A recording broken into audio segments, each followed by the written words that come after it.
આની વાતમાં આપણે પુષ્ટિ સંહિતા ભાગ 2 385 નંબર પાના નંબર ઉપર કે ઠાકોરજીનું સ્વરૂપ કોને સમજવામાં આવે અને બધાયને કેમ નથી સમજાતું એ વાતનો અહીંયા વિનોદરાય અને કુશળદાસ ચર્ચા કરી રહ્યા છે અને એ બંનેની કૃપાથી આપણને પણ થોડું સમજાશે કે પ્રભુજીના ચરિત્રનું વર્ણન કોઈ કરી શકે નહીં.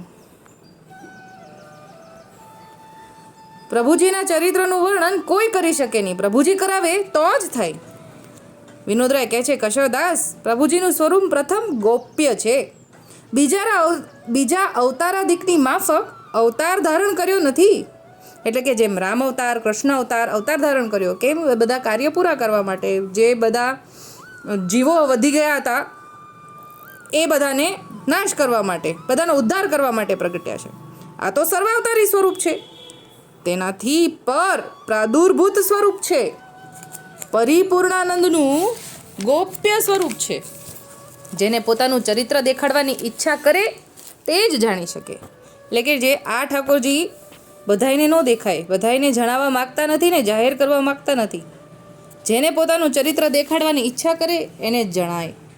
અને તેને ચરિત્ર શા માટે દેખાડે છે? તે જીવ પૂરવનો રાસલીલા સંબંધી સ્વરૂપ સંબંધી છે તેવા જીવને જ ચરિત્ર દેખાડે છે.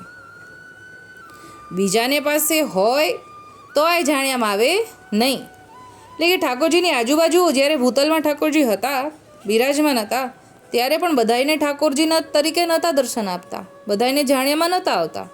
જેમ કોઈ ધનવાન પોતાને ગોપ્ય સંપત્તિ બધાને દેખાડે નહીં, પણ પોતાની દેહ સંબંધી પુત્ર પરિવારને દેખાડે, તેમ પ્રભુજી પોતાના દૈવી જીવો જે પોતાના અંગ સંબંધી છે તેને પોતાના સ્વરૂપનું જ્ઞાન દાન કરવા માટે જ ચરિત્ર દેખાડે છે. એટલે કે ઠાકોરજીનું સ્વરૂપ એટલું બધું ગોપ્ય છે કે ઠાકોરજી પોતાના જ જનને દેખાડવા માગે છે, બધાય માટે નથી. એટલે કે આપણા ગોપાલાલ ગોપેન્દ્રલાલજી જમનેશ પ્રભુજી બધાય માટે નથી, માત્ર ને માત્ર આપણા જ માટે છે.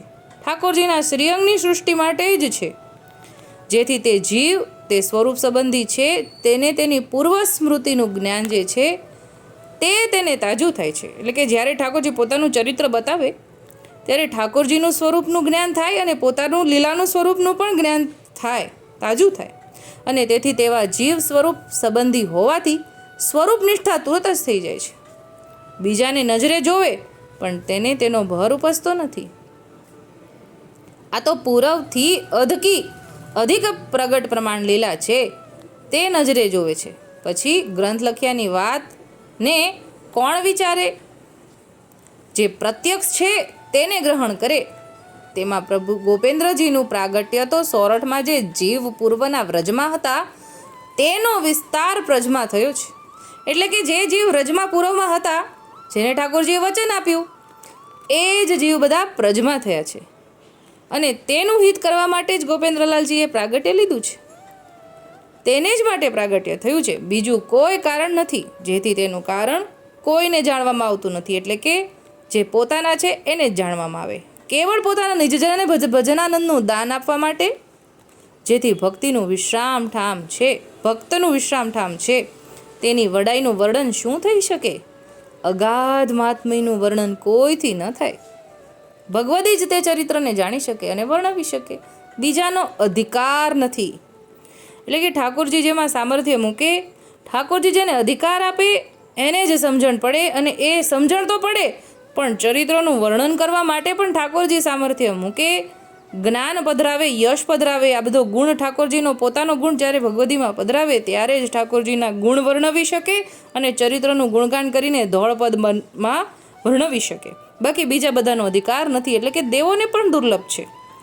બનુભાઈને એ અધિકાર પ્રાપ્ત થયો છે, જેથી આનંદ તેના ઉરમાં સમાતો નથી, બહાર પ્રગટ થઈ જાય છે. એટલે કે બનુભાઈ ભગવદીની વાત કરી અહીંયા કે એના તો ઉરમાં આનંદ સમાતો નથી, બહાર પ્રગટ થઈ. એટલે કે એટલું બધું અગાધ છે ઠાકોરજીનું સ્વરૂપ, જે હૃદયમાં પણ નથી સમાજતું, બહાર ઉચ્છખલિત થઈ જાય છે, છલકાઈ જાય છે. અને ગુણગાન કરીને યુગો યુગથી પોતે જે જશનું ગાન કરતા આવ્યા છે, જે પોતાની વસ્તુ પ્રાપ્ત થઈ, જેથી આનંદનો અતિરેક કોને ન થાય. વિનોદરાય અનુભવીની વાણીમાં જ હંમેશા યથાર્થતા હોય છે. તેથી અનુભવી ભગવદીનો જ સંગ કરવો. એટલે કે આ વાત ઉપરથી આપણને એમ જાણવા મળે છે કે ભગવદીઓની વાણીમાં સામર્થ્ય ઠાકોરજીનું છે, ઠાકોરજીના ગુણનું છે ને ઠાકોરજીના સ્વરૂપનું છે. એ ભગવદીનો જ સંગ કરવો અને ભગવદીને જ અધિકાર છે ઠાકોરજીના સ્વરૂપનું વર્ણન કરવાનું અને જે સાચું છે એ આપણા સુધી પહોંચાડવાનું. બાકી બધાયને અધિકાર નથી અને આ ઠાકોરજીનું સ્વરૂપ ગોપ્ય છે, બધા માટે નથી. આ વાત ઉપરથી આપણે એ જાણ્યું. પરિવાર પુષ્ટિ સંહિતા ભાગ 2 385-86 ઉપર. આજે આટલું જ બોલીને મારી નાની વાતને વિરામ આપું છું. બોલ શ્રી ગોપાલ લાલ કી જય.